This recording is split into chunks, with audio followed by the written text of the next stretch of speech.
Elements to review. Polishing your manuscript. There are many different elements to your book that will need to be reviewed.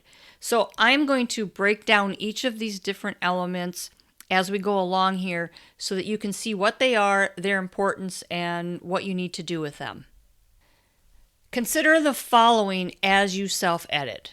First of all, compare your manuscript to your outline. Did you leave anything out?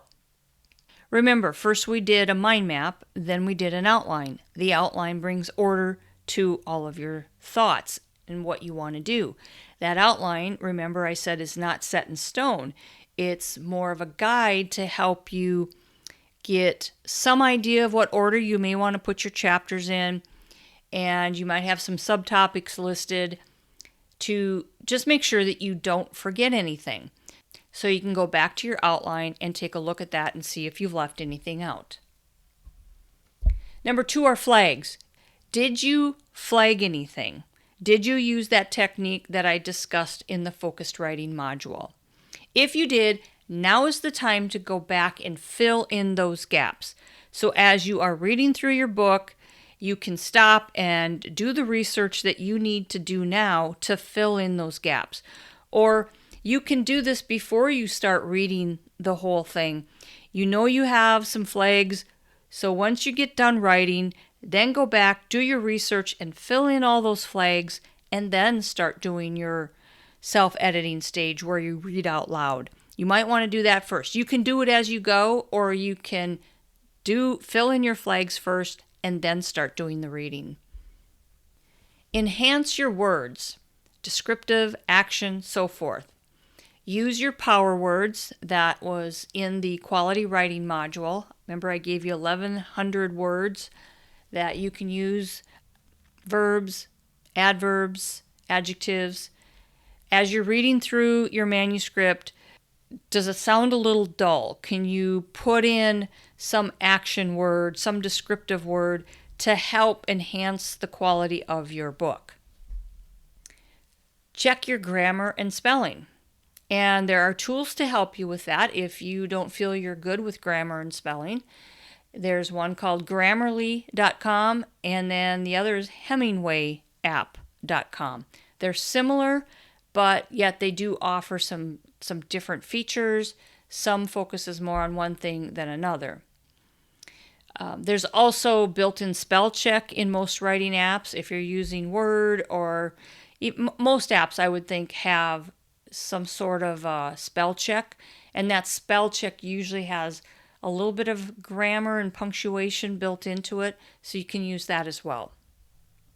You want to check your sentence and paragraph structure. How does it sound? Does it make sense? Do you need to rearrange it? Do you need to just delete it or move it around to a different place? How does it sound? Does it flow well? And is it structured properly? Do you have a natural transition between your chapters? We talked about transitions in another video and how to go about that. So if you need some help during your self-editing stage, you can go back and review that. But your transitions should really help encourage or entice your reader to want to turn the page and read the next chapter. And it should feel natural. How's the order of your chapters? Do you need to move some around? I know that when I filled out my outline on my first book, I ended up moving a couple of chapters around. Where I thought they were going to go, they made more sense somewhere else once I had finished the rough draft and read through it. So you might find that you have to move some things around. And the length of the chapters. Are they too long? Do you need to break 2 chapters or 1 chapter into 2? I had to do that. Or is it too short? Maybe you need to just add a little bit more to it. Maybe it just feels almost like a reader might say, that's it? Like, you don't have anything else to say about that? Maybe you need to add a story. Maybe you need to define something. If it's really short, is there something that you need to add? Give it some thought. Length of paragraphs. Are your paragraphs too long? Do they need to be broken into more than one paragraph? Or is it too short? A paragraph should not be more than a few sentences long. And if your sentences are really long, then you're going to want to break that paragraph up. Hopefully, there's a place that would feel natural for you to break that into another paragraph. When you have a paragraph that's almost as long as the page or takes up half the page, that can get tedious on the reader. And so having a paragraph that's really long like that broken up and into another paragraph, their eye sees a break, and it just makes for a better read. It may not seem like it makes any difference, but it does. And again, if it's too short, it may sound like you left something out. It's okay to have short paragraphs. Sometimes a short paragraph is a sentence. Sometimes it's 2 sentences, and that's it. And those are usually something that kind of makes a point. It's almost done that way for emphasis. But look at it, and is it too short because you're just leaving out information, and maybe you need to add a little bit more to it. Titles. Now's the time to take a look at your titles. If you didn't do your titles before now, which is okay, then go back now and see if you can come up with titles for your chapters. What makes sense? And if you already pre-named them, do those title chapters still make sense now that you've edited?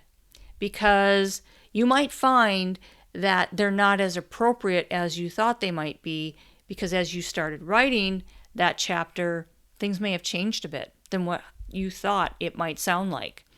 Same with your book title, all those titles, subtitle, everything. Do they make sense? And if you haven't come up with them, now's the time to really study those book titles, subtitles, and so forth. And if you need to go back and watch the module on titles, I encourage you to do that to help you understand good elements of a title. Do you need to add any subheadings to help break up a chapter? Remember, I talked about subheadings in the title module, how they can really break up a lot of text. They can help transition one paragraph to the next that don't necessarily flow real well, so then you can actually break them up with a subheading. Is there anywhere in a chapter where a subheading would make sense? Review your front and back matter. Have you left anything out? How does it look? Is there anything you want to add to it? So don't forget to add those things from your front and back matter. Your action steps are, as you go through this first edit of your manuscript, to give very careful attention to these different elements that I talked about. Again, please read your manuscript out loud. No matter how much you may not want to, you don't want to hear yourself, please do it, because it is going to make the world of difference for you in the quality of your book. Don't be overwhelmed. There's a lot of things to consider and, pick up on, but you don't have to do it all in the first edit. Just do your best, make those changes, and then read through it, see how it sounds. So don't let it overwhelm you. Just read through your manuscript like you're reading through any book, but make those changes that you need to as you're reading through it. You will learn more about this in the next video, so I will see you there.